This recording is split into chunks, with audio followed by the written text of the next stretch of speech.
Hey, what's up guys, this is Angel from Apex Gaming, and today I'm gonna do a different video from what I usually do here in the channel. I'm just gonna give you my thoughts on survival mode for Days Gone, and if you really need to play it or not. Because there are a lot of questions that have been appearing on the different videos that I've been uploading on survival mode. What changes in survival mode? There are mainly like 4 or 5 different points. First one, enemies are tougher. By tougher I mean that maybe a freaker that usually required 1 bullet to go down in normal mode, now it takes like 4 to 5 bullets. Headshots still count as a one-shot kill, but body shots are a lot less effective. Now if you're looking to armored enemies like the ones that you encounter at the end of the story, man, those really are tough. They're not impossible, but the number of shots that you have to hit in order to take them down, it's really big. Number 2, enemies are a little bit smarter, and by smarter I am saying that they have better aim, they are a little bit more aggressive, and they can spot you a lot better than they usually did. Number 3, you don't have a HUD. You can reactivate it using the survival mode by pressing R3, and all of the perks that you can upgrade using your skill points are limited. So some of them are locked and you can't access them even though you have the skill points. This makes things a lot more complicated than they should be. And it is fine, I think it's okay. But you have to pay close attention to everything, to enemies, your positioning. Even for items when you are scavenging through enemy camps or the newer checkpoints. Because even if you're walking right next to a bandage or to a Molotov, you won't be able to see it. So crafting explosives and all that kind of stuff is more limited. Not because the resources are not there, but they are difficult to find.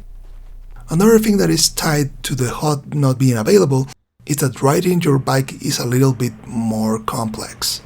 Usually on normal mode I try to rely a lot on the minimap for where I was supposed to head to, but now that you don't have the HUD, you have to be constantly pressing R3 in order to make that minimap appear, or just checking your map every now and then.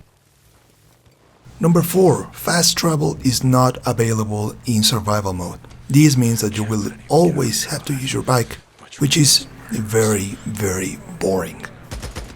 It doesn't matter that going from point A to point B only takes a couple of minutes, but man, I really missed just fast traveling from point to point to accelerate the rhythm of the story.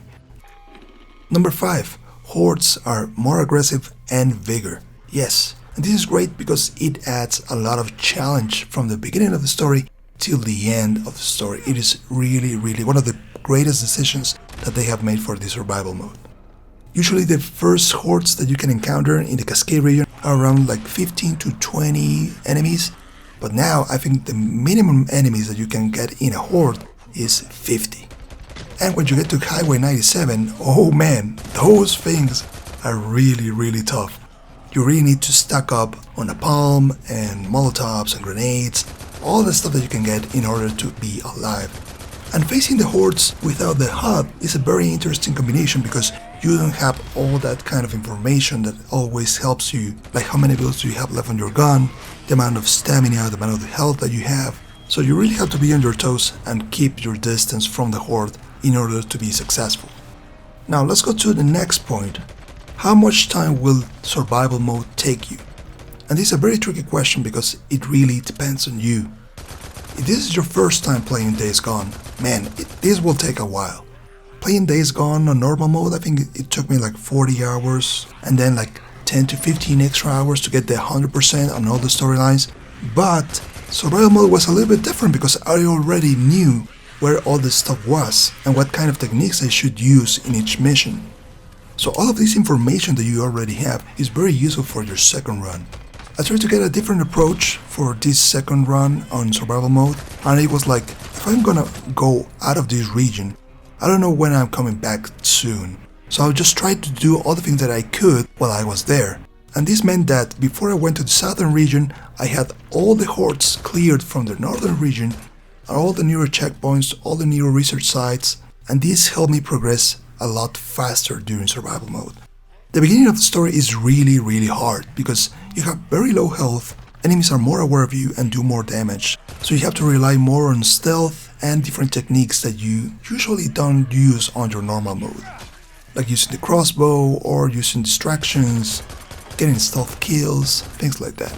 But once you get your hands on some neuro injectors and some good weapons, things like normalize a little bit and the challenge factor goes off. If I could only change one thing to survival mode, and maybe this is not a very popular point of view, but I would like for neuro injectors to be limited in the game. Perhaps only give us the ones that are available at the neuro checkpoints itself, and disappear the ones that are at the neuro research sites. This will give the game a lot more sense of decision making regarding what stat you want to affect with that neuro injector, whether it's stamina or health or focus. That's up to you, but limiting that option would make the game a lot more challenging, because the rhythm only ramps up until you're at the very end of the game. But by that point, you get the best weapons that are available, so it never matches the first sort of intensity that you have at the beginning of the survival mode. Talking about the rewards of the survival mode, I think these are very underwhelming. I was having a conversation in the comment section of the previous video where I showed the rewards, and two of those that I had thought that were for survival mode were actually for hard mode, because I cleared the game on my first run on normal mode. So there's actually only one reward, and that's the Freaker Wars skin for your bike, and that is really disappointing. I was hoping that when you get 100% on all the active storylines, you will get another thing, but no, you didn't get absolutely anything. Not even a new weapon. I had my hopes high to get maybe the flamethrower that you see here in the gameplay, but no. Or perhaps an RPG, but that would break entirely the game. But let's wait and see what we get when we tackle those weekly horde, bike and combat challenges in the next few weeks, and see maybe there are a couple of surprises with new weapons that we can bring back to the game. I'm so mad that the game doesn't have like an inner clock for me to check how much time I'd invested in the survival mode, but if my calculations are correct, I think it would be around like 40 to 50 hours, getting 100% on all storylines, beating all hordes, and unlocking everything. Except collectibles, I don't like to do that stuff. But yeah, around 40 to 50 hours would be the amount of time I used in survival mode. I skipped all the story cutscenes that I could to accelerate this process. But yeah, the game is very long, and that's the thing that I am a little bit concerned about the people that are asking for a New Game Plus, because for me, going again on another 50 to 40 hour session with new guns is not enough. If the game was shorter, I think I would try it. I would try a New Game Plus.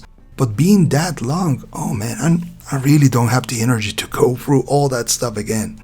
But hey, let me know in the comment section down below what you think about survival mode.